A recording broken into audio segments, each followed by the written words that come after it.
धर्मदास जी को बताया था कबीर परमेश्वर जी ने कि धर्मदास जी कह रहे थे कि हम कोई जीव हिंसा नहीं करते क्योंकि हम मांस नहीं खाते। और कबीर परमेश्वर जी एक मुसलमान की वेशभूषा में, जिंदा महात्मा की वेशभूषा में विराजमान थे। तो धर्मदास जी ने टोंट कसया था कि हम हिंदू हैं, हम मुसलमानों की तरह जीव हिंसा नहीं करते, मांस नहीं खाते, जीवों को मारते नहीं।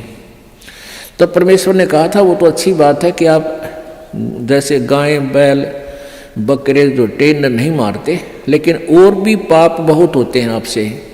पृथ्वी ऊपर पग जो धारे, करोड़ जीव एक दिन में मारे।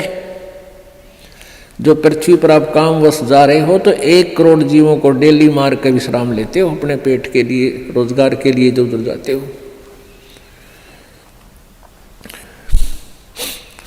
सत्य ब्राह्मण की है हत्या, जो चौका तुम देव नित्या। जो चूल्हा लीप के प्रतिदिन चूल्हे के आसपास पहले गोबर से लीपया करते, गार से, ये इतना क्षेत्र में जो तुम लिपाई करते हो तो इतना पाप है आपको। 70 ब्राह्मण मार दियो, ब्राह्मण माने भक्त।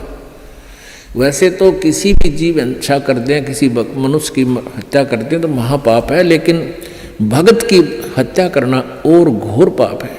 अब जैसे पोचा मारते हो आप जी प्रतिदिन, आजकल तो फिनाइल से लगाया जाता है। वो किस लिए लगाया जाता है कि वहाँ कीटाणु नाश कर दिए जाएं, वो कीटाणु मरे जो हानिकारक होते हैं। तो वो जब तक आप सतगुरु कबीर परमेश्वर जी की सत साधना पूरे संत से लेकर नहीं करते, नकली संतों से नहीं, जिनके पास ये सच्चा नाम हो जो दास देता है, तो तब तक आपके दोनों ही पुण्य और पाप भिन्न भिन्न लिखे जाएंगे और वही आपको भोगने पड़ेंगे। फिर सारे के सारे पुण्य भी मिलेंगे। जैसे हाली का उदाहरण दिया कि उसने जो एक अलाई में इतने जीव मार दिए कि 1000 कसाइयों जितना पाप हो गया। फिर उसके द्वारा बीजी गई खेती से कुछ ऐसे दाने नीचे गिरे ऑटोमेटिकली, वो जीवों ने खाए, वो पुण्य हो गया। तो वो पुण्य और वो पाप अलग अलग लिख दिए, पुण्य थोड़े और पाप गणे। तो ऐसे ही आप पोचा लगाते हो या अपने काम वश जाते हो तो सभी आपके पैरों के नीचे प्राणी मरते हैं। और ऐसे जीव हैं जो हमें दिखाई भी नहीं देते, हवा में हैं, वह भी मारे जाते हैं। आप मोटरसाइकिल पर जा रहे हो, आप देखोगे आपका कपड़ा भी मैला हो जाता है और हवा में उड़ रहे अदृश्य जीवों के द्वारा उनकी मृत्यु आपके छाती पर, मुंह पर सब लग लग कर मर रही है। पंखा चलाते हैं, पंखे में भी जीव मर रहे हैं। अग्नि जलाते हैं, अग्नि में भी जीव मरते हैं। आटा गूंथते, आटा उसमें भी, सब्जी बनाते हैं उसमें भी। तो ये उन भक्तियों से ये समस्या हल नहीं हो सकती। परमेश्वर कबीर जी की भक्ति से आपके ऊपर क्या होगा कि ये जो पाप तो हैं, लेकिन उनको करना उद्देश्य नहीं, तो वो पाप आपका नहीं लगेंगे, उनको लगेंगे जो इस दास के द्वारा बताई गई साधना नहीं कर रहे। उनको तो पूरे लगेंगे, उनके बैंक अकाउंट में लिखा ही जाएगा वो। और इससे नहीं लगेंगे। कहते इच्छा कर मारे नहीं, बिन इच्छा मर जा, कह कबीर दास का पाप नहीं लगाओ। इच्छा कर कैसे मारे? जैसे शिकार खेलते हैं या वैसे कोई भेंट देते हैं, कोई की तो बकरे चढ़ावे हैं, कि तो बोक चढ़ावे हैं, कि तो झोटे काट कर डाले जाते हैं मंदिरों में। या ये मुसलमान भाई ईद बकरीद मनाते समय जीव हिंसा करते हैं, ये तो है नोवेंगली जान के करते हैं, ये तो पाप लगेगा। इच्छा कर मारे नहीं, अरबन इच्छा मर जा। अब आप चल रहे हो अपने काम के उद्देश्य के लिए, आपका मारना इच्छा नहीं है, लेकिन वो अपने आप मर रहे हैं तो मरने दे, लेकिन सावधानी अवश्य बरते। जैसे सामने आप जा रहे हो और चींटियों की लाइन है या इन मकोड़ों की, चिट्टों की जो लाइन है और वो बहुत बिखरे हुए हैं, तो उससे बचने की चेष्टा करें। और बचने की चेष्टा नहीं बच पा रहे हैं तो फिर भी थोड़ा बहुत बचाव करके उनके ऊपर से निकल जा। फिर भी कोई मरता है तो आपको दोष नहीं। तो परमात्मा की भक्ति से क्या होगा कि आप जी के जो प्रतिदिन आपसे जो अनजाने में पाप हो रहे हैं वो इन जाप करने से भगवान की जो भक्ति आपको दी है परमात्मा की, और प्रतिदिन जो आप नित्य वाणी बोलते हो, पढ़ते हो, सुनते हो, इनसे आपके प्रतिदिन वो पाप अनजाने में किए हुए साफ होते रहेंगे। जैसे आप कपड़ा पहनते हो, कपड़ा प्रतिदिन मैला होता है, उसको साबुन और जल से धो लेते हो तो स्वच्छ हो जाता है। ऐसे ही आप जी का जो प्रतिदिन किए हुए नित्यनेम, प्रतिदिन किए हुए मंत्र भक्ति के, ये आपके ऊपर अनजाने में हुए हुए पापों को डेली साफ कर देता है। फिर शेष रहे आपके संचित कर्म, जो पहले जन्म जन्मांतर के आपके ढेर लगे हुए, तो परमेश्वर की सत भक्ति से, सतनाम से वो सभी नष्ट हो जाएंगे, वो फूंक दिए जाएंगे, जला दिए जाएंगे, नाश कर दिए जाएंगे। ये पूर्ण परमात्मा सत्य पुरुष कबीर देव जी की भक्ति से ही वो संचित कर्म और ये वर्तमान के जो क्रियावान कर्म और प्रारब्ध के पाप कर्म, ये सभी पाप कर्म परमेश्वर कबीर जी की भक्ति से नष्ट हो जाते हैं, समाप्त हो जाते हैं, नाश हो जाते हैं, खत्म हो जाते हैं।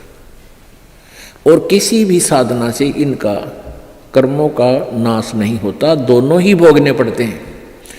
संचित भी न्यो के न्यो रहेंगे, डिपॉजिट, संचित माने डिपॉजिट, पहले के जन्म जन्मांतर के आपके बैंक भरे पड़े हैं वहाँ भगवान के दरबार में।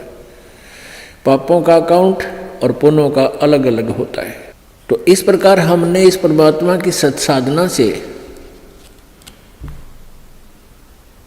अपना मोक्ष करवाना है। अब जैसे कर्म करेगा ऐसा ही फल देगा भगवान, तो इस विधान से तो हम कभी भी पार नहीं हो सकते। और जो ये विधान इन अज्ञानी संतों ने बना रखा है कि जो भी तेरे भाग्य में है वो तो भोगना ही पड़ेगा, इस विधान से भी हम पार नहीं हो सकते। एक इन्होंने विधान बताया है, जैसे देवी भागवत में आप जी ने पढ़ा था कि बृहस्पति जी जो देवताओं के गुरु हैं और इन्होंने ब्रह्मा जी से ज्ञान प्राप्त है, तो वो कह रहे हैं कि जैसा भी जिसका पुण्य है, पाप है, वो भोगने से अक्षीण होगा। दुख आपके ऊपर आ रहे हैं तो आपके पाप कम हो रहे हैं, आपके पाप नाश हो रहे हैं दुख भोग के, और पुण्य आपको मिल रहे हैं तो आपको सुख प्राप्त है तो आपके पुण्य नाश हो रहे हैं उन सुखों को भोग के। ये प्रोसीजर है इन तत्व ज्ञानहीन ऋषि महर्षियों और प्राणियों का। अगर इस विधान से हम चलें तो कभी सुख नहीं हो सकता और कभी मोक्ष नहीं हो सकता। सुख भी भोगे खत्म होंगे और पाप भी भोगने से समाप्त होंगे तो कभी नहीं हो सकते, क्योंकि हम एक दिन में करोड़ों पाप करके विश्राम लेते हैं और पुण्य होता ही नहीं, क्योंकि वो साधना शास्त्र विरुद्ध होने से, उस शास्त्र विरुद्ध साधना जो वर्तमान में चल रही है, पहले तो चलो शास्त्र अनुकूल साधना करते थे, ओम नाम का जाप था और यह गमन किया करते थे, और भी फिर भी वो अनकम्प्लीट थी, फिर भी उनका कुछ आंशिक लाभ अवश्य था। अब तो हम आगे जय गणेश देवा माता थारी पार्वती पिता माँ देवा, ये आप बना के गाने लागे, आप ही अपने हिसाब से ओम नमः शिवाय ये मंत्र बना लिए, ये कहीं मंत्र नहीं है किसी भी शास्त्र में। तो इस तरह की जो साधना करने से पुण्य भक्ति तो लाभ होता ही नहीं। वैसे कोई दान पुण्य हम करते हैं, चींटियों को दाने डाल दिए, पक्षियों को दाने डाल दिए, किधर भंडारे कर दिए, वो पुण्य आपको अलग से लिख दिए जाएंगे, आपके वो भी मिलेंगे, लेकिन मोक्ष नहीं हो पाएगा, क्योंकि वो शास्त्र विरुद्ध साधना होने से मोक्षदायक नहीं है। ना कोई सिद्धि हो, ना गति हो, ना ही कोई सुख हो। गीता जी अध्याय नंबर 16 के श्लोक नंबर 23 में कहा कि शास्त्र विधि को त्याग कर जो मनमाना आचरण करते हैं, जो मनमानी अपनी पूजाएं करते हैं अपने हिसाब से, उनको ना तो सुख होता है, ना उनकी गति होती है, ना उनकी कोई सिद्धि प्राप्त होती है, यूजलेस। तो हम जो अब वर्तमान में जो साधनाएं चल रही हैं, प्रत्येक समाज में वो शास्त्र विधि को त्याग कर मनमानी पूजाएं, तो वर्तमान में जो साधना आप जी करे उससे तो कोई लाभ होना ही नहीं,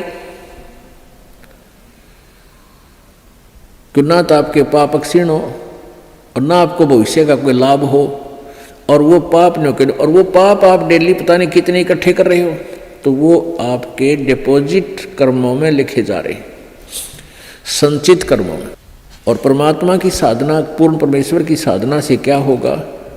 जब ही सतनाम हृदय धरो भयो पाप को नासे, मानो चिंगारी अग्नि की बाई पड़े पुराने घासे। जब ही सतनाम हृदय धरो, जब आप सच्चे मन से सतनाम का जाप करना प्रारंभ कर देते हो, आपके संचित कर्मों में ऐसे आग लग जाती है जैसे 1000 टन सूखा घास फूस पड़ा हो और उसमें एक चिंगारी माचिस की तिल्ली लगा दी जाए, वो पूरे घास को जलाकर ढेर कर देती है, यानी सारे घास का नाश कर देती है। फिर चले तेज हवा इधर उधर से और वो साफ स्थान साफ हो जाता है। तो पुण्यात्माओं, जब आपके पाप क्षीण हो जाएंगे फिर आपके अंदर एक प्रेम जागेगा। आपको छोटी सी चर्चा माल्य की शुरू होते ही आंखों में आंसू आऊंगी, दिल भरा होगा आपका। तो फिर वो उस पाप के जलने के बाद ऐसी स्थिति होगी, जैसे सूरज के आगे बदरा ऐसे कर्म छयारे, प्रेम की पवन करे चित मंजन जल के तेज नयारे। कि आपके ऊपर पाप कर्मों का ऐसे साया जमा हुआ है जैसे सूर्य के सामने बादल आ जाते हैं, बादल, और सूर्य विद्यमान होते हुए भी हम उसको नहीं देख पाते, अंधेरा छा जाता है। और कहते हैं फिर तेज हवा चलती है, परमात्मा कबीर जी बता रहे हैं, तेज हवा चलती है तो बादलों को तित्र बित्र कर देती है, और फिर सूर्य का प्रकाश आपके सामने बहुत ज्यों का त्यों होता है। यानी परमात्मा को निराकार बताने वालों ने इसलिए परमात्मा को निराकार बता दिया कि उनके पास वो साधन नहीं था, उनकी भक्ति वो नहीं थी जो आत्मा और परमात्मा के बीच में कर्मरूपी बादलों को दूर कर दे, हटा दे। जैसे सूरज के आगे बदरा ऐसे कर्म छयारे, प्रेम की पवन करे चित मंजन जल के तेज नयारे। तो परमेश्वर की सतभक्ति से आपके पाप कर्म जल जाएंगे और पाप कम हो जाएंगे, तब रुचि बढ़ेगी प्रभु में। आपकी आत्मा जो है परमात्मा की चर्चा चलते ही गदगद हो जाएगी, आंखों में आंसू आने लग जाएंगे। तो वह प्रेम की पवन चल पड़ी, प्रेम की पवन करे चित मंजन, फिर जल के तेज नयारे। तो इस प्रकार हमारे ये पाप जो संचित वो समाप्त हो जाएंगे, और जो प्रारब्ध कर्मों में हमें कोई भयंकर हानि होनी है वो भी सत साधना से हमारी कम होगी, समाप्त हो जाएंगे, बिल्कुल नहीं होगी। और छोटी मोटी हो भीगी तो वो हमारी भक्ति की कमजोरी से ही होगी, यानी भक्ति कम कर पाओगे या विश्वास कम होगा या कोई मर्यादा भंग हो जाएगी, तो उसके लिए सावधानी बहुत जरूरी है। जैसे माता गर्भ को राखे यतन बना, और ठेस लगे तो छन होवे तेरी ऐसे भक्ति जा। तो इस प्रकार हमने अपनी भक्ति को सुचारू करना है। कबीर धूम धाम में दिन गया और सोचत होगी सांझ, एक घड़ी हरि ना भजा भई जननी जन गई बांझ।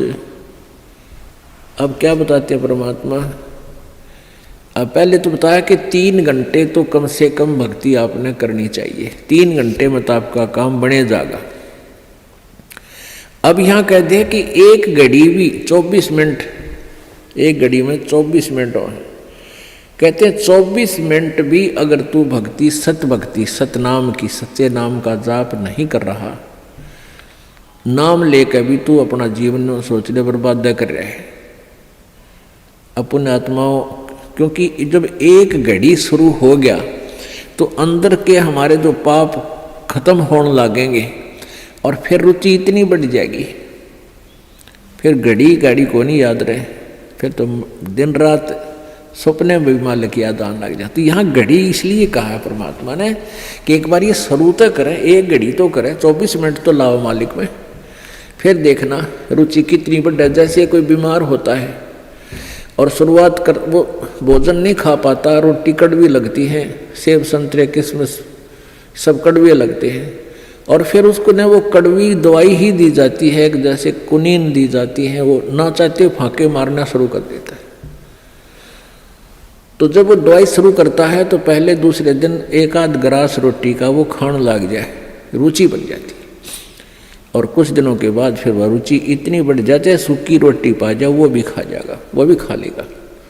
तो ऐसे ही एक घड़ी के लिए यहाँ इसलिए संकेत दिया है कि एक बार शुरू तक करे, फिर ये कर्मों का पाप नरमा जाएगा, कम होगा और परमात्मा की भूख बढ़ती चली जाएगी।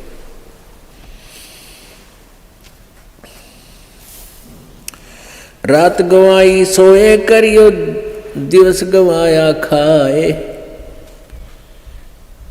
हीरा जन्म अनमोल था ये कौड़ी बदले जाए। कबीर ये सुपने रैन के उगड़ आए नैने, जीव पड़ा बहु लूट में जागे तो लेन न देने। परमात्मा कहते हैं कबीर ये सुपने रैन के, ये रात जैसा सुपना है आपको। आज आपके पास कार है, कोठी है, ना है तो लो छोटा मोटा कोई व्यवसाय है, कोई धंधा है, बेटा बेटी है। जैसे हम सपने में देखते हैं ना, कई बार तो या ऐसा सपना देखते हैं कि तो कार में घूम रहे हैं, ठाठ कर रहे हैं, खूब मौज मार रहे हैं, और उठे तो फिर साइकिल भी कोई ना घर पे। जब आंख खुल जाती है तो देखे साइकिल भी कोई नहीं आसपास, कार के सपने आ रहे थे। तो ऐसे ही हमारे ये स्वप्न हैं, ये जो कुछ भी आप देख रहे हो ये सपना समझो। और कल ये नैन उगड़ गए, कल ये आंख खुल गई, यानी मृत्यु होगी, तो जागे तो लेन न देन। अब वहां धर्मराज के दरबार में विचार आवे इसको जाकर के, अरे बेटा था, बेटी थी, कहाँ थी, तेरे की कुछ भी ना था, उन्हें धक्के खा रहा था, मतलब सपना था। तो ऐसा सपना सा बनेगा आपके साथ ही, जो आज जिसके ऊपर इस सपने में अपना जीवन बर्बाद करे, और सपने में ही आप भक्ति करोगे तो आपको लाभ होगा। इसमें ही आपको ज्ञान हो कि इससे बचाव करें, तो सपने में ही सुख होगा आपको। अब जैसे सभी ऋषि संत कहते हैं कि कर्म का भोग तो भोगना ही पड़ेगा, संस्कार में जो प्रारब्ध में कर्म है भोगना ही पड़ेगा, फिर फायदा क्या हुआ। फिर इस भक्ति का यूज क्या है। जैसे आप सपने में दुखी हो रहे हो, आपके पीछे कोई पागल कुत्ता भाग रहा है और आप खूब स्पीड खींच रहे हो, दुखी हो रहे हो, तो कोई आकर उस कुत्ते का लठ मारे, रोक कर उसने लठाड़ा आ जाए, उसने एक तरफ भगा दे, तो सपने में सुख होया, उसने चैन सांस लिया सुख का, को हो बच गया भाई। तो ये सपना हर ये कर्म रूपी कुत्ते आपके पीछे पड़ रहे हैं, और पूर्व संत की भक्ति से इन कुत्तियों का लठ लग गए, इन पागलों के, और ये अपनी दिशा बदल दें और आपको राहत मिले। तो ये सपने में भी सुख इस परमात्मा के अभी होगा, तब तो बात बने। अब आँख खुले बस दापे न, कुछ भी ना था वो, जैसे टेंशन हो रही है, काम अड़ गया फला, जिस जो कोई टेंशन है, किसी काम में रुकावट आ रही, परमात्मा सपने में ठीक करे जब चैन हो। और ये कहने पर आप तो भोगना ही पड़ेगा, सपने में दुख तो दुख रहेगा, तो वो थ्योरी ठीक है नहीं है, उनकी मन गणत है, उनको अध्यात्म ज्ञान नहीं है। आजकल के 5 दिन ये जंगल होगा बासे, ऊपर ऊपर हल फिरा ये ढोर चरेंगे घासे। आजकल यह 5 दिन अर्थात एक ना एक वो दिन आएगा, आप जी का जंगल में वास होगा, आप जी का शरीर छूटेगा और आप जी को शमशान घाट पर शरीर का अंतिम संस्कार हो जाएगा। और फिर इस तुम्हारी जो है ना मिट्टी के ऊपर ढोर फिरा करेंगे, डांगर हंडेंगे, घूमया करेंगे। 8 जने जो लाकड़ी और केस जले जो घास, सब जग जलता देख कर ये कबीर भया उदास। मरोगे मर जाओगे कोई न लेगा नाम, उजड़ जा बसाओगे छाड़ बसती गांव में। कहते हैं आज तुम जिस परिवार के वंश चलाने के चक्कर में दिन रात फिर लगे रहते हो, आपकी मृत्यु के बाद कोई आपने याद भी ना करे, 6 महीने रोंगे मुश्किल से। अब आजकल तो 10 दिन में कर दें सारा काम। 17वीं वीर, वर्षी वीर, महीना वीर, वो 13वीं भी 10 दिन में करके फारे कर दें। कोई आज आप अपने दादाजी को कितना याद करते हो? कभी कोई पूछला, गांव को पूछ ले कि किसका है कहाँ से, फिर जब फलाने दादा का नाम कभी बताना पड़ जाए, जब ना तो कोई ना याद करता दादाजी ने। तो पुण्यात्माओं या भूल ला रखी काल ने, और इन काल के दूता ने हमें ऐसा उलझा रखा है कि पुत्र बिना मोक्ष नहीं। अब बेटी ने तो हम संतान भी नहीं मानते थे, ऐसी अनजान सोच बना दी हमारी। पुण्यात्माओं बेटा और बेटी में कोई अंतर नहीं, संस्कार आपको मिलेंगे चाहे कितने पैर पीट लो। आजकल उन अज्ञानी लोगों की और फिर समाज के दबाव में हमारे भक्त आत्मा भी प्रेरित हो जाते हैं। जिसके 1-2 पुत्री है तो सोचा पुत्र हो भगवान, पुत्र जरूर हो, क्योंकि वो इंजेक्शन लावे डेली। जब पड़ोसन आ जाएगी, कोई रिश्तेदार आवेगा, नहीं कहेंगे एक पुत्र तो चाहिए था, एक पुत्र तो होना चाहिए। दास जब सर्विस करता था, जेई की नौकरी करता था, एक ठेकेदार था मदीना गाँव, मदीना डांगी का, और वो 60-65 साल की 62 साल की उम्र का आदमी। तो उसके 4 लड़कियां थी और बड़ी लड़की ब्याह दी, 2 लड़कियां तकरीबन सारी ब्याह शादी कर दी। फिर प्रेरणा कर दी, किसी ने कहेंगे कोई एक पुत्र तो हो, पुत्र तो होना चाहिए। तो उसकी पत्नी ने भी यही कहना शुरू कर दिया कि पुत्र तो होना चाहिए। उसने कहा कि तुम मेरी, उसकी कोई मौसी की लड़की थी, क्यों करके उसकी शादी करवा दी। अब वो बताओ, खुद बताओ था, ने बोला जी ऐसा हुआ, वो फिर जुड़वा 2 लड़की होगी उसके, 5 तो पहले थी और 2 के और आन लागे, फिर वो छक्के।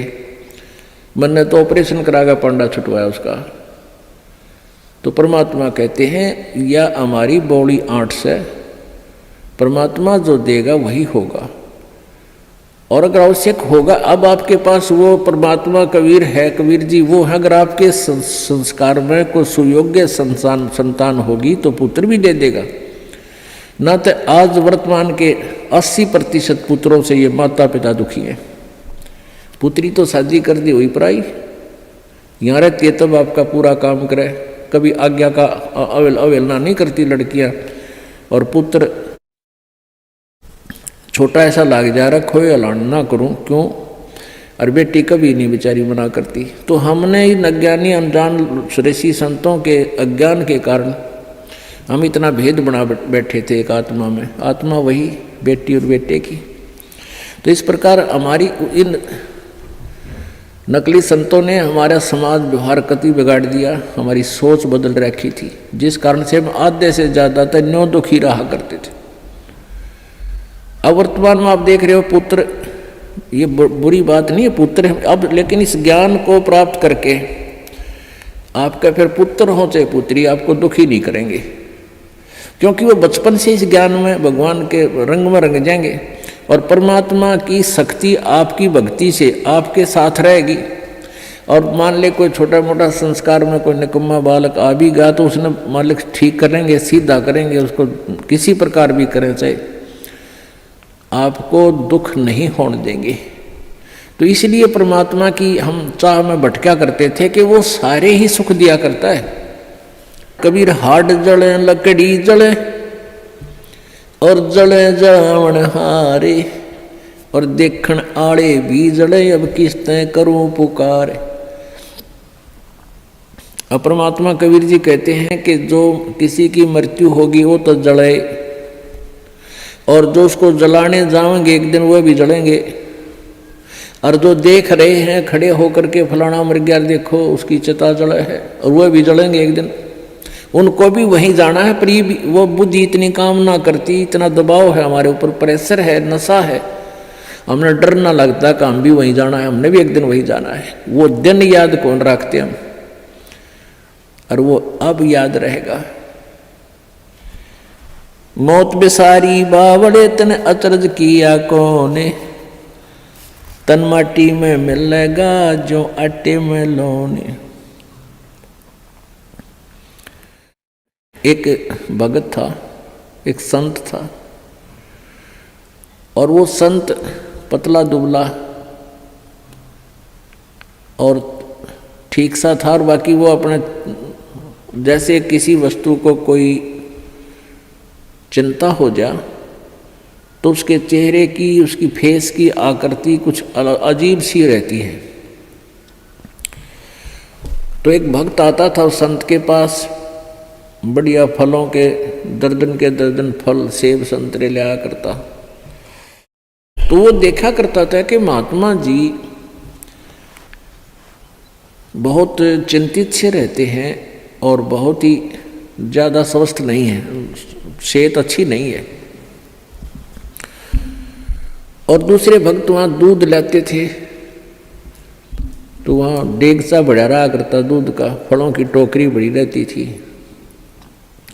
वो संत जी औरों को दे देते थे प्रसाद रूप में, और फिर खीर खार बना के खिला देते थे।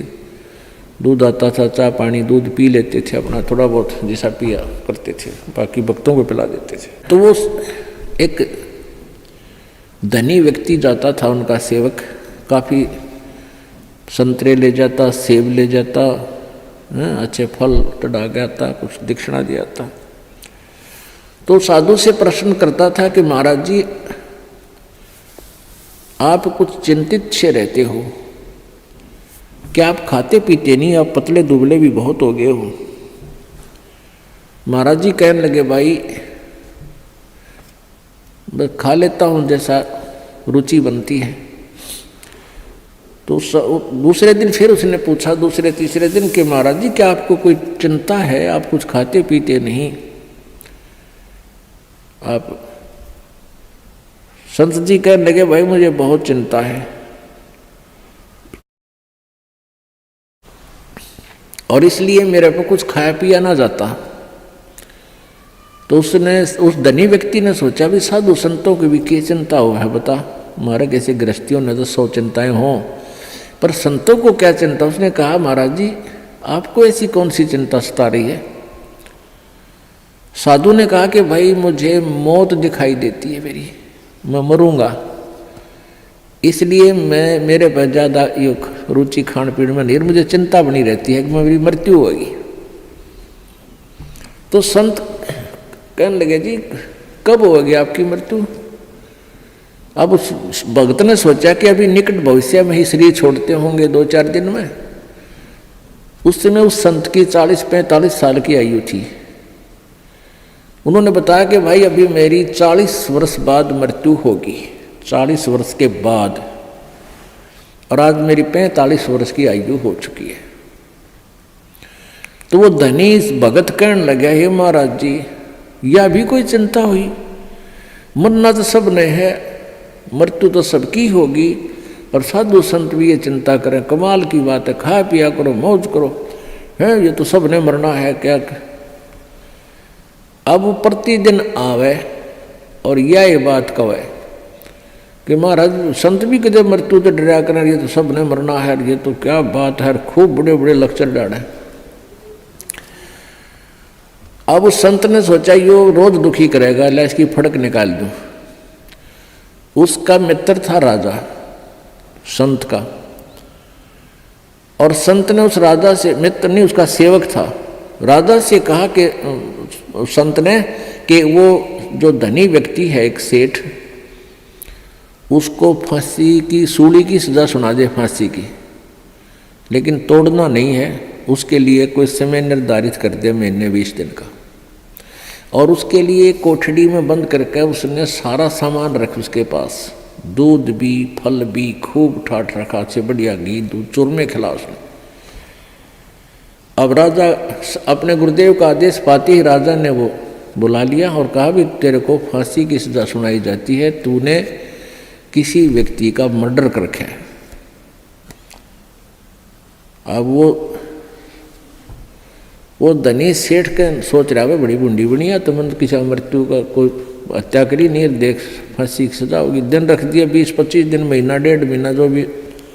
अब वह दिन तारीख दर दी 25 तारीख 24 10 30 तारीख, वो 30 तारीख रख दी महीने की, या 14 6 8 जैसे भी कोई रख दी। तो हम अपने उदाहरण के लिए उसको 8 रख दी, जो 1 महीने बाद थी, और एक कोठड़ी में बंद कर दिया। उसके आगे फल और दूध के पूरे पात्र भरे रहे, लोटे के लोटे। जब उस फांसी के दिन में 10 दिन पहले, 20 दिन जब उसने हो लिया उसको कैद में, ये पक्का हो गया तेरी फांसी होगी। संत जी गए वहाँ, उनके कैद की कोठड़ी के अंदर से, उसके पास से घूम निकले आगे को, उसने देखा श्रीयामा गए, गुरु जी गए, आवाज़ लगाई महाराज जी सुनियो महाराज जी। महाराज जी वापस आए, वन्य देखे थे को होगा तड़े बोल लेगा, मैंने देखते ही कौन से में है वो भगत। कहा न देखा महाराज जी ने, भाई कौन है तू? अगजी में वो फलाना सेठ से। और सेठ को भी ये पता था, उस धनी को भी ये पता था कि राजा इनकी पूरी मानता है गुरु जी की, और गुरु जी तक पहुंचा संदेशा जब बात पड़े। तो उसने बताया जी मैं वो सेठ हूँ फलाना राम, मैं विशंबर दास हूँ। बोला अच्छा, अरे तू बहुत कमज़ोर हो गया बेटा, क्या बात है? बिल्कुल कमज़ोर हो गया, ये फल रखे हैं, दूध रखा है, तो बहुत वीक हो गया, रहा खाता पीता को ना। ना महाराज जी कुछ नहीं खाया जाता, एक टूक भी नीचे नहीं जाता, बस धक्के तो गेरू है का दी रोटी अंदर जाती है शरीर में। क्या बात होगी? अब मेरे को फांसी की सजा सुना रखी है, कति झूठा केस है मेरे पर, गुरु जी मेरे पर दया करो, मेरी पीछा छुटवाओ। ने बोला रहा खा पी मृत्यु तो सब क्यों नहीं बेटा, खा देख दूध के गिलास भरे धीरे फल रहे, खा बेटा ठाट से, मृत्यु सब क्यों? अरे नहीं महाराज जी कति मर गया मत है, कुछ नहीं खाया जाता। जब उसने उस राजा बुलाया, भाई छोड़ दिया भगत ने, ये तो निर्दोष है। तब उस संत ने बताया कि भाई लाला जी जिस प्रकार तने 8 दिखे थी ना, उन्होंने कहा हमने तो 8 दिखाई दिए से, कुछ नहीं खाया जाता। तो बेटा तने जिस प्रकार ये 8 दिखे है ना, क्योंकि आपको पता लग गया निश्चित होगी 8 में तू फांसी टूटेगा, डर बिना कहाँ। तो इसी प्रकार मुझे मेरी 40 वर्ष बाद हुआ 8 मन दिखाई दे आज, इसलिए मेरा इस संसार में रुचि रही नहीं। जिस प्रकार आपकी ना घर में रुचि, ना क्या की रुचि, ना तू खास खाने में रुचि तेरी, एक ना कोई रुचि नहीं थी, बस मरता हुआ खाऊँ था और 8 के गुण गाऊँ था, उस 8 पर ध्यान लगाऊँ था। तो परमात्मा कहते, संत जी कहते हैं कि मैं भी भाई मन ने अपनी 8 व 40 साल पीछे आने वाली ऐसे ही नजर आ रही जैसे आप जी को अब दिखे थी। तो पुण्यात्माओं हमारे ऊपर इतना दबाव है इन तीनों गुणों का, इस त्रिगुणमयी माया का, कि हम 10 मिनट बाद भी याद नहीं रख सकते इस मौत को, और यह रखनी चाहिए, रखनी पड़ेगी। ज़्यादा से ज़्यादा 60 वर्ष 65 वर्ष 70 वर्ष तक ये शरीर ठीक रह सकता, घना स्वस्थ होगा। तो उसके बाद मान लिया चाहे 30-90 वर्ष भी उम्र होगी, तो बस वह तो मौत तो ही बूढ़ा जीवन है, बाकी का तो। लेकिन भगवान की भक्ति आप पहले से ही कर रहे हो, तो आने वाला बुढ़ापे में आपको बहुत सहयोग मिलेगा, हर तरह से पूरा सहायता देगा परमात्मा आपको। नहीं तो इस जीव के ऊपर ये बुढ़ापा सबसे बड़ा कहर होया करे। इसी प्रकार गीता जी अध्याय नंबर 7 के श्लोक नंबर 29 में बताया है कि जो उस तत्व ज्ञान के आधार से, उस तत्व ब्रह्म से यानी परम अक्षर ब्रह्म से, अध्यात्म यानी सारे इस अध्यात्म ज्ञान से और सभी कर्मों से परिचित हो जाता है। आज के सत्संग में आपको इस कर्मों से परिचित कराया जा रहा है, अध्यात्म ज्ञान से परिचित कराया जा रहा है। तो वो व्यक्ति फिर जरा और मरण से छुटकारा पाने के लिए ही प्रयत्न करता है। जरा माने बुढ़ापा, मरण मीन मृत्यु। वो जरा माने बुढ़ापा यानी बुढ़ापे से और मृत्यु से छूटने के लिए ही प्रयत्न करता है, जो उस तत्व ब्रह्म से परिचित हो चुका है। क्योंकि वो तत्व ब्रह्म, परम अक्षर ब्रह्म ही हमारे को जरा और मरण से सदा के लिए छुटकारा दिला सकता है। सतलोक के अंदर जाने के बाद आपका शरीर वृद्ध नहीं होगा, आप जी की मृत्यु नहीं होगी। अब पुण्यात्माओं, हमने वो ज्ञान सुना नहीं, हमने स्वर्ग भी सुना था पर देखा नहीं था। स्वर्ग सुनते थे, स्वर्ग में बड़ा सुख है, लेकिन जान की इच्छा कति नहीं थी, मृत्यु नहीं चाहवा थे। अब इस तत्व ज्ञान के आधार से आपको इतना विश्वास हो जाएगा कि आप जी यहाँ से जाने की रुचि बनाओगे, क्योंकि यहाँ इतने कष्ट हैं संसार में, इसको देख देख कर इनसे तंग आकर के आपका मन हट जाएगा। और इस तत्व ज्ञान के आधार से आपको ये भी पता चलेगा कि ये तो आज नहीं, इस जन्म में नहीं, असंख्य जन्मों में पहले भी हो लिया और आगे भी होगा, यदि सतलोक नहीं गए।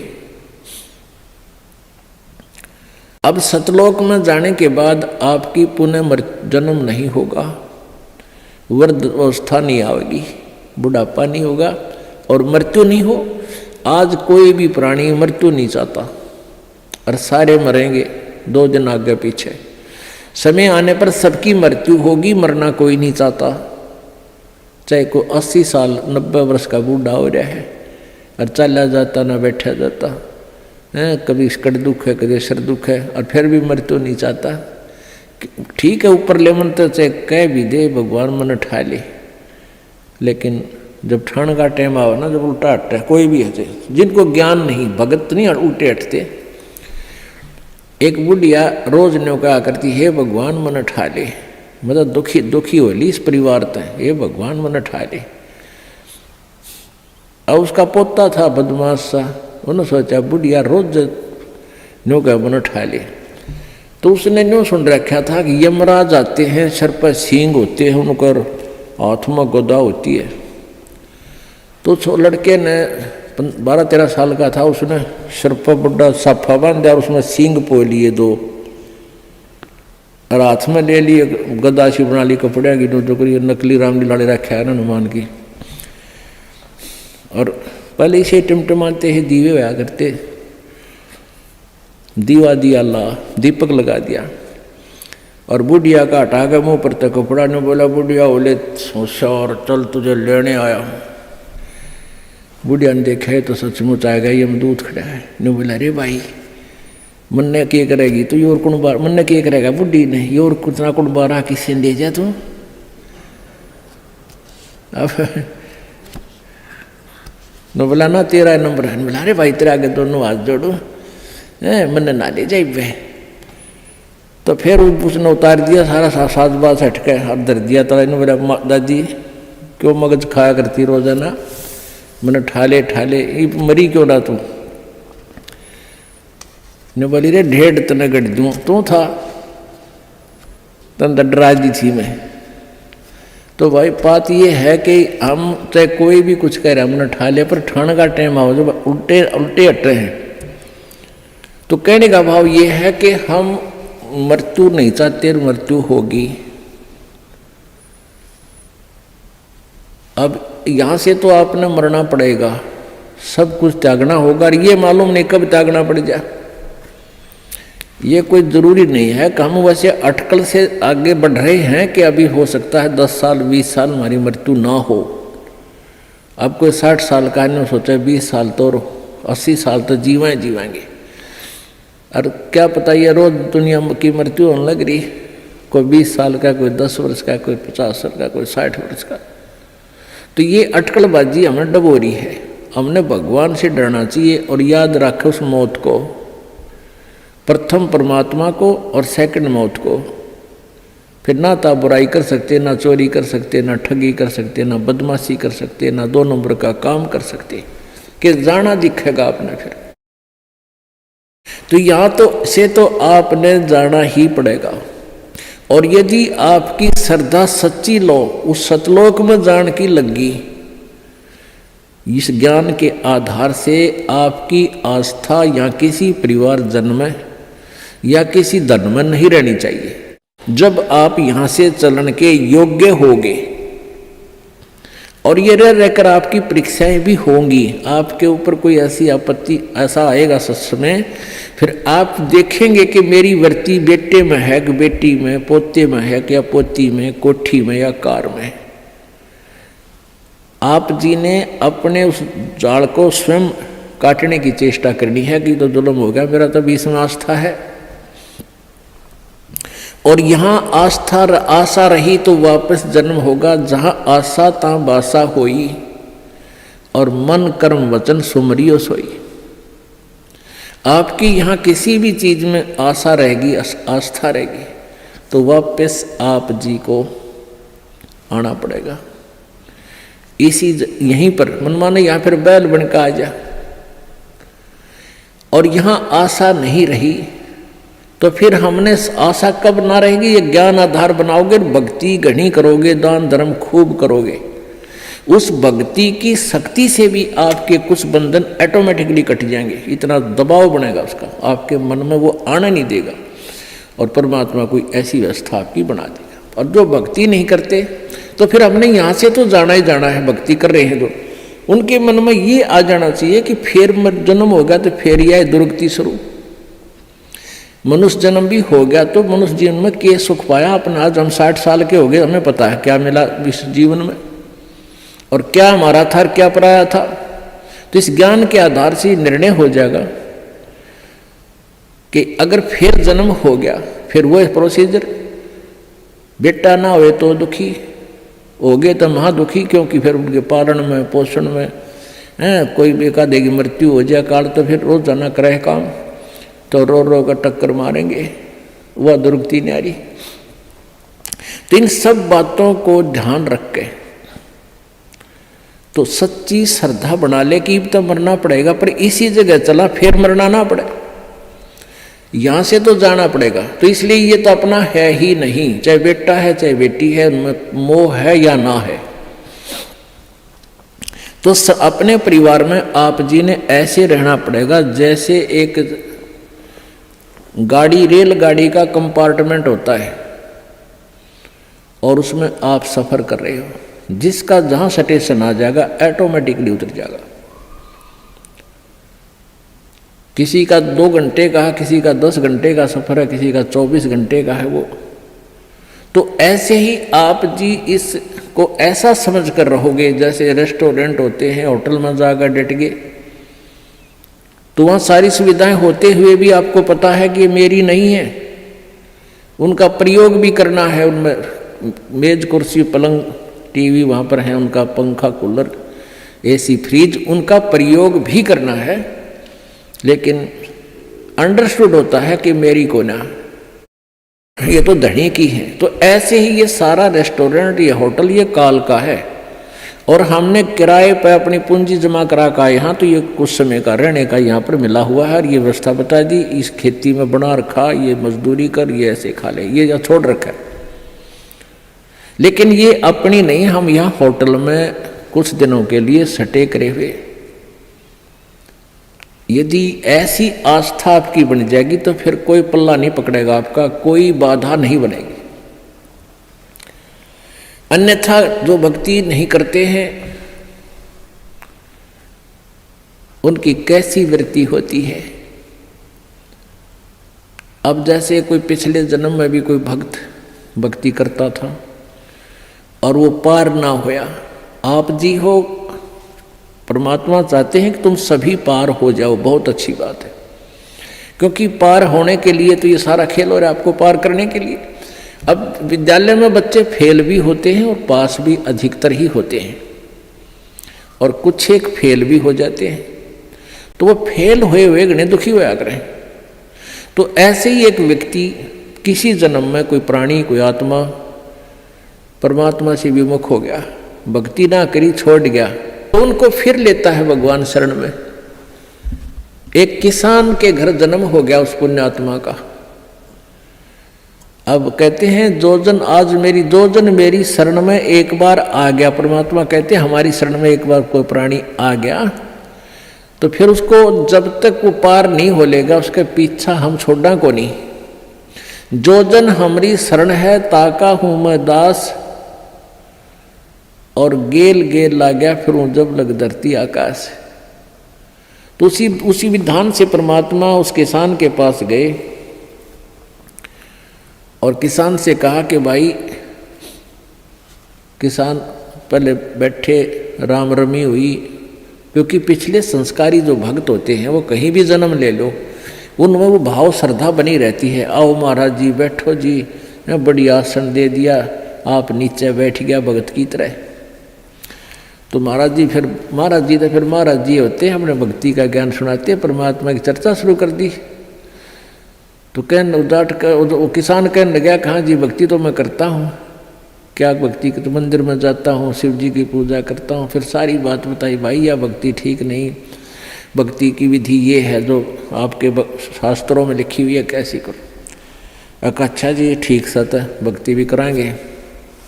भाई फिर उपदेश ले ले। अगना जी इब्बा नहीं, ये तो बच्चे छोटे छोटे हैं, ये थोड़े से ठीक हो जाए, अपना काम संभालन जोगे, फिर महाराज जी तेरे आप पक्का चेला बन जाऊंगा। लाख समझाने पर भी नहीं माना, यही कहता रहा। परमात्मा चले गए।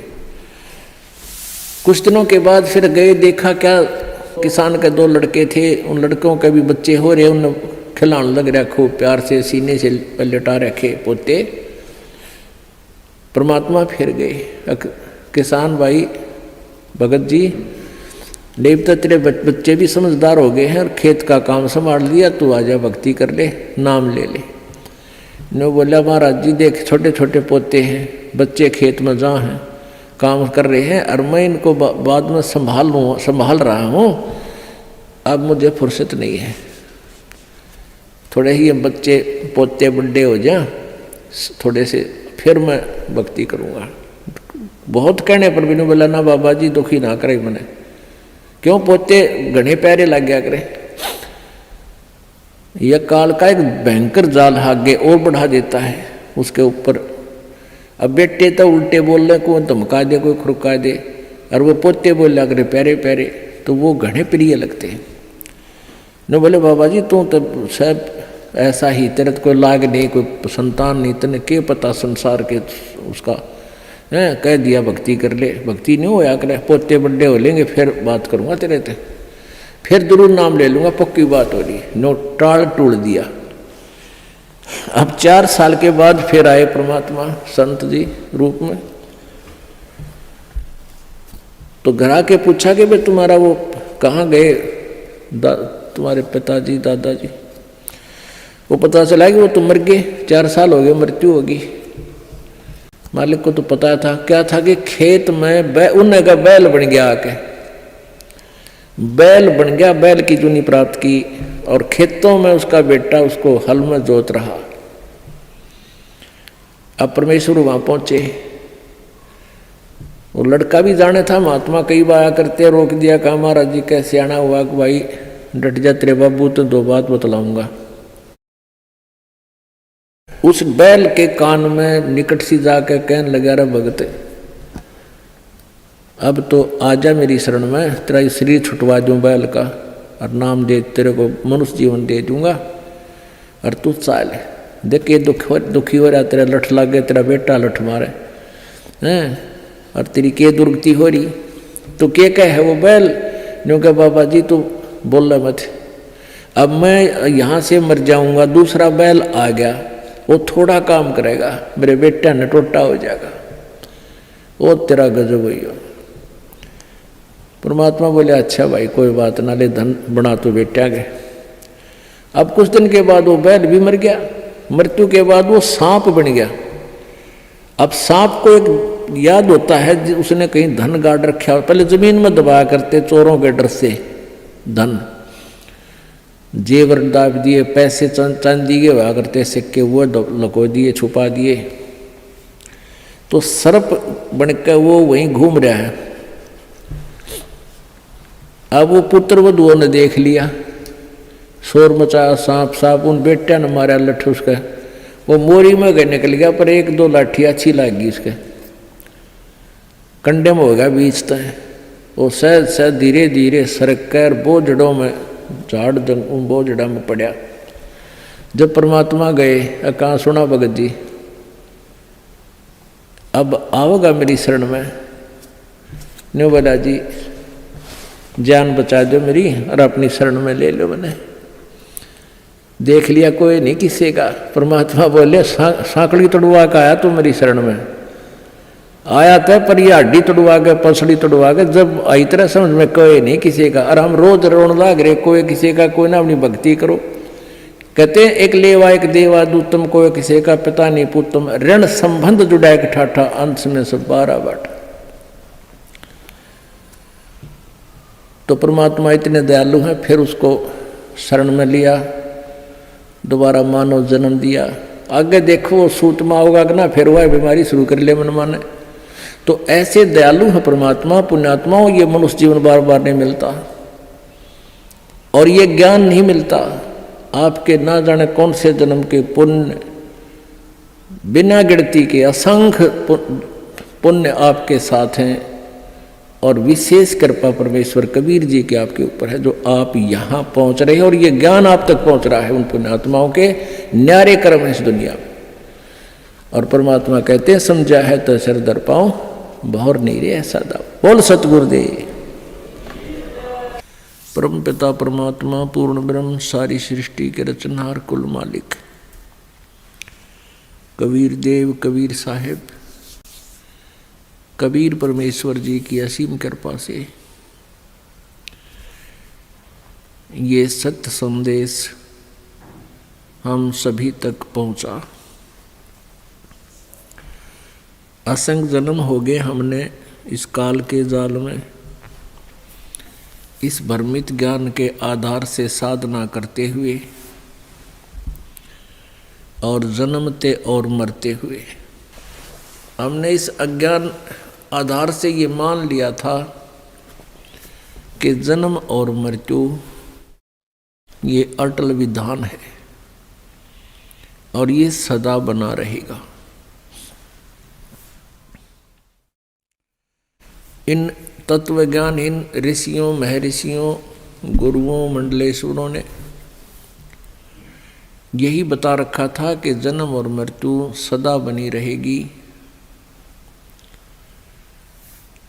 जन्म मृत्यु सदा के लिए समाप्त नहीं हो सकते।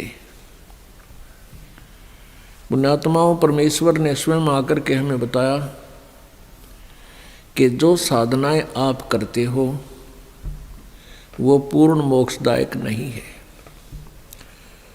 प्रत्येक युग में परमेश्वर आते हैं और अपने यथार्थ ज्ञान को स्वयं ही बताते हैं। अपने पाने की विधि यानी आप जी को सतलोक पहुंचाने की यथार्थ विधि वो स्वयं ही आकर बताते हैं। परंतु हम अज्ञान के आधार से इतने भ्रमित हो चुके होते हैं कि हम परमात्मा की वाणी को स्वीकार नहीं करते। जो समस्या आज हमारे सामने उपस्थित है, यही समस्या परमेश्वर जी के सामने 600 वर्ष पूर्व उपस्थित थी। लेकिन आज जो समस्या है वो हल होगी, वह हो रही है। उस समय उसके हल होने का कोई विकल्प नहीं था।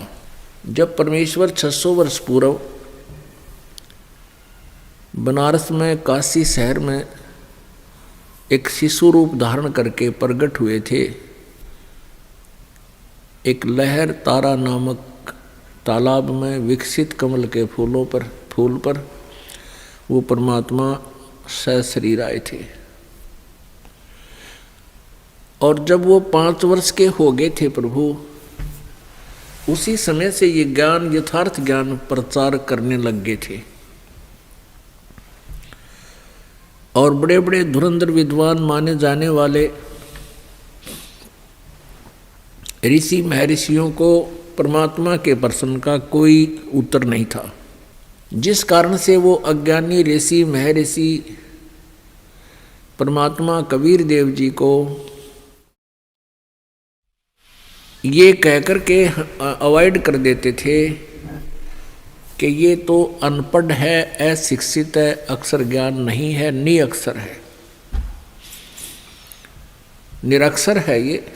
और ये वेदों और किताबों, गीता जी और पुराणों के विषय में गलत स्टेटमेंट दे रहा है। और जो ऋषि महर्षि थे, मंडलेश्वर ब्राह्मण, हिंदू धर्म के मार्गदर्शक, वो सभी शिक्षित थे, यानी संस्कृत भाषा को जानते थे। और सभी सद्ग्रंथ संस्कृत भाषा के अंदर ही लिपिबद्ध थे, जिस कारण से प्रत्येक व्यक्ति को ये विश्वास हो गया कि कबीर जी शिक्षित नहीं हैं, और ये भले ही कुछ शक्ति युक्त हैं, क्योंकि परमेश्वर के आशीर्वाद से बहुत से दुख दूर हो रहे थे। तो जितने भी वो शिष्य थे परमात्मा के, 64 लाख शिष्य हुए थे, वो परमात्मा द्वारा दिए गए आध्यात्मिक सुख के कारण, भौतिक सुख के कारण ही वो शिष्य बने थे। और जिस कारण से वे टिक नहीं पाए और परमात्मा के ज्ञान को जो वो बोला करते थे, एक पुण्य आत्मा ने लिपिबद्ध कर लिया था। वो पुण्यात्मा है धर्मदास जी, जो पहले ऐसे ही उलट ज्ञान से रंगे हुए थे और परमात्मा का बहुत विरोध कर रहे थे। तो उस समय तो इन अज्ञानी ऋषि महर्षियों की दाल गल गई थी, ये कह करके परमात्मा कबीर जी जो हैं ये अनपढ़ हैं, अशिक्षित हैं, ये संस्कृत भाषा नहीं जानते हैं, ये ऊट पटांग बातें बक रहे हैं। जिस कारण से परमेश्वर के उस ज्ञान को महत्व नहीं दिया गया, जो आज आप जी के समक्ष शिक्षित समाज के सामने अब ये दास रूबरू कर रहा है। 600 वर्ष पहले परमात्मा कहा करते थे, ब्रह्मा विष्णु महेश नासवान हैं, इनके माता पिता हैं, इनकी जन्म मृत्यु होती है, ये कंप्लीट गॉड नहीं है, ये पूर्ण परमात्मा नहीं है, ये समर्थ प्रभु नहीं है, ये केवल एक ब्रह्मांड में एक विभागीय मंत्री समझो, एक विभाग के मिनिस्टर हैं।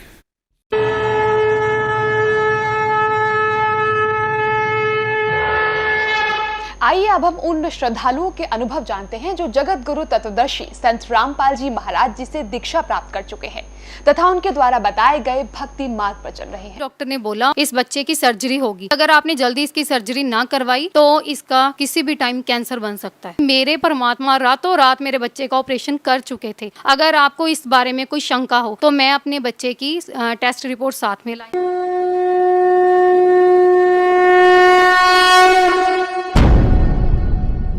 क्या नाम है आपका? मेरा नाम गुरविंदर कौर। गुरविंदर कौर जी, कहाँ से आए हैं आप? मैं मंडी गोबिंदगढ़ पंजाब से आई हूँ। क्या काम करते हैं? मैं टीचिंग प्रोफेशन में हूँ। संत रामपाल जी महाराज से जो भी श्रद्धालु जुड़ता है उनके साथ कुछ न कुछ ऐसे अनुभव होते हैं, कुछ ऐसे मिरेकल्स होते हैं जो मेडिकल साइंस भी उन मिरेकल्स को देख के हैरान हो जाती है। आपके साथ ऐसा कोई मिरेकल्स है तो हमारे साथ शेयर कीजिए। सर ऐसा है कि मेरे पास 8 साल का बेटा है, वो साथ ही है मेरे आया हुआ है और उसकी कुछ टेस्ट रिपोर्ट्स हैं मेरे पास, वो शारीरिक तौर पर ठीक नहीं रहता था। तो जब हम 1 महीने पहले की बात है, तो वो ना शारीरिक तौर पर जब ठीक नहीं था तो डॉक्टर्स ने ऐसे बोला कि इसकी स्कैन वगैरह करवा लो, कि इसकी पेट की करवाओ, कुछ उसकी टेस्टिस की स्कैन बोल दी उन्होंने। तो जब हमने उसकी स्कैन वगैरह करवाई तो डॉक्टर्स ने बोला कि आप इसकी मदर हैं तो आप पास ही खड़े हो सकते हैं। तो मैं पास खड़ी हो गई, तो उसकी पेट की जो स्कैन थी वो तो बिल्कुल नॉर्मल आई। जो टेस्टिस की स्कैन थी तो उसकी लेफ़्ट टेस्टिस बिल्कुल मिस थी। राइट टेस्टिस की उन्होंने एक पिक्चर ली, वो क्लियर आ गई। जो लेफ़्ट टेस्टिस थी वो उन्हें ढूंढने पर भी नहीं मिल रही थी। तो मुझे भी मन में थोड़ी शंका हुई, जो ये इस साइड पर टाइम लगा रहे हैं तो इसमें कोई प्रॉब्लम है, मन डर रहा था। लेकिन जब उन्होंने स्कैन कर दी तो डॉक्टर्स ने हमें बोला कि इसको जल्दी से जल्दी ऑपरेट करवा लो, वरना ये चीज़ है जो कैंसर बन सकती है। तो फिर हमने घर पर आए तो ऐसे था, थोड़ा मन में शंका थी लेकिन पूर्ण विश्वास था कि हम पूर्ण ब्रह्म कबीर जी की शरण में हैं और हमारे बंदी छोड़ सतगुरु रामपाल जी महाराज तो पहाड़ के जैसे कष्ट को भी चींटी में बदल देते हैं। ठीक है, तो रात को मैंने अपने भगत जी से बात की तो उन्होंने कहा कि घबराने वाली कोई बात नहीं है, हम गुरु जी की शरण में हैं, गुरु जी अपने शिष्य को उदास नहीं होने देते। तो मैंने मन ही मन प्रार्थना की, मेरे मुख से ये बात निकली कि परमात्मा बच्चा छोटा है, इसका जो भी ऑपरेशन है हम डॉक्टर से नहीं करवा सकते, पता नहीं ये सहेगा कि नहीं सहेगा, तो जो आपने इसको ऑपरेट करना है तो खुद ही आप आके कर जाओ। तो सर आप यकीन नहीं मानोगे कि मेरे परमात्मा रातों रात मेरे बच्चे का ऑपरेशन कर चुके थे। किसको आप परमात्मा मानते हैं और किसने किसको ऑपरेट किया? परमात्मा बंदी छोड़ सतगुरु रामपाल जी महाराज जो हमारे बंधनों को हरने के लिए आए हुए हैं, वो पूर्ण परमात्मा हैं और उन्होंने ही रातों रात मेरे बच्चे का ऑपरेशन कर दिया। इसका प्रूफ मैं आपको दिखाऊंगी कि जब सुबह मेरे मदर इन लॉ बच्चे को नहला रहे थे तो उन्होंने उसे टेस्ट किया तो उन्होंने कहा कि नहीं बच्चा बिल्कुल ठीक है। तो मेरे मन में वही बात आ गई कि मैंने अपने पूर्ण गुरु से ये प्रार्थना की थी तो मेरे मालिक ने उसका ऑपरेशन कर दिया। तो नेक्स्ट डे हमने मोहाली जाना था, मोहाली डॉक्टर के पास हमें 1 दिन पहले रेफ़र किया गया था। तो जब हम मोहाली डॉक्टर के पास गए स्कैन के वक्त तो देखो मैं अकेली खड़ी थी बच्चे के पास, जब टेस्ट हो गया था जब उसे चेक कर रहे थे तो मेरे मदर इन लॉ, मैं और मेरा बेटा हम तीनों डॉक्टर के पास थे, बच्चे का चेकअप हो रहा था। तो उस डॉक्टर ने कहा कि आपको किसने कहा कि इसे ऑपरेट करना पड़ेगा, ये देखो सारा रिजल्ट तो आपके सामने है, बच्चा बिल्कुल ठीक है, इसे किसी ऑपरेशन की ज़रूरत नहीं है। अगर आपको इस बारे में कोई शंका हो तो मैं अपने बच्चे की टेस्ट रिपोर्ट साथ में लाई। जी दिखाइए प्लीज़। ये देखिए, ये कहाँ की रिपोर्ट्स हैं? ये रोपड़ की। डॉक्टर ने ये कहा कि इसका ट्रीटमेंट कहाँ से चल रहा है, तो मैंने जब पूरा रेफरेंस दिया कि हम वहाँ से ट्रीट करवा रहे हैं तो उन्होंने कहा कि आप किसी सर्जरी वाले डॉक्टर के कंसर्न में जाओ, इस बच्चे की सर्जरी होगी, क्योंकि अगर आपने जल्दी इसकी सर्जरी ना करवाई तो इसका किसी भी टाइम कैंसर बन सकता है। तो डॉक्टर ने इनको ऑपरेशन करने के लिए बोला? हाँ जी, डॉक्टर ने बोला और उन्होंने कहा कि कल अगर आप जा सको तो मोहाली ऑपरेशन थिएटर में जो भी जहाँ पे ऑपरेट करते हैं इंडस हॉस्पिटल है वहाँ पे जाओ, वहाँ पे मल्टी स्पेशलिटी सेंटर है जहाँ पे 6 सर्जन हैं। जब आपको डॉक्टर ने कहा कि इनका ऑपरेशन करवाना चाहिए तो आपने संत रामपाल जी महाराज जी से प्रार्थना की और ये आप कह रहे हैं कि जब मैं दोबारा टेस्ट करवाने के लिए गई, क्या आप टेस्ट करवाने के लिए गए थे या सर्जरी करवाने के लिए गए थे? नहीं सर ऐसा है, डॉक्टर्स ने बोल दिया कि सर्जरी करवानी पड़ेगी तो उन्होंने साथ ये भी कह दिया कि हमारे पास ये फैसिलिटी नहीं है, आप मोहाली के बड़े हॉस्पिटल में जाइए। और हमें उन्होंने भेजा भी वहाँ पर, जो मैं आपको पहले बता चुकी हूँ कि वो मल्टी स्पेशलिटी सेंटर था। तब वहाँ पे सिर्फ चेकअप करवाने के लिए नहीं गई थी, चेकअप वहाँ पे हुआ था। मैं घर से ये सोच के गई थी कि अगर इसका ऑपरेशन है तो आज ही ऑपरेशन करवा लेंगे, शायद वो ये बोल रहे थे कि इसको शाम को या अगले दिन ही डिस्चार्ज कर दिया जाएगा। क्या आज आपका बेटा बिल्कुल ठीक है? जी हाँ, मेरा बेटा बिल्कुल ठीक है, वो मेरे साथ में ही है। क्या नाम है आप? इशित दास। कहाँ से हैं आप? गोविंदगढ़ पंजाब से। क्या आप बिल्कुल ठीक है अब? हाँ। कोई प्रॉब्लम नहीं है आपको? नो। कैसे ठीक हुई?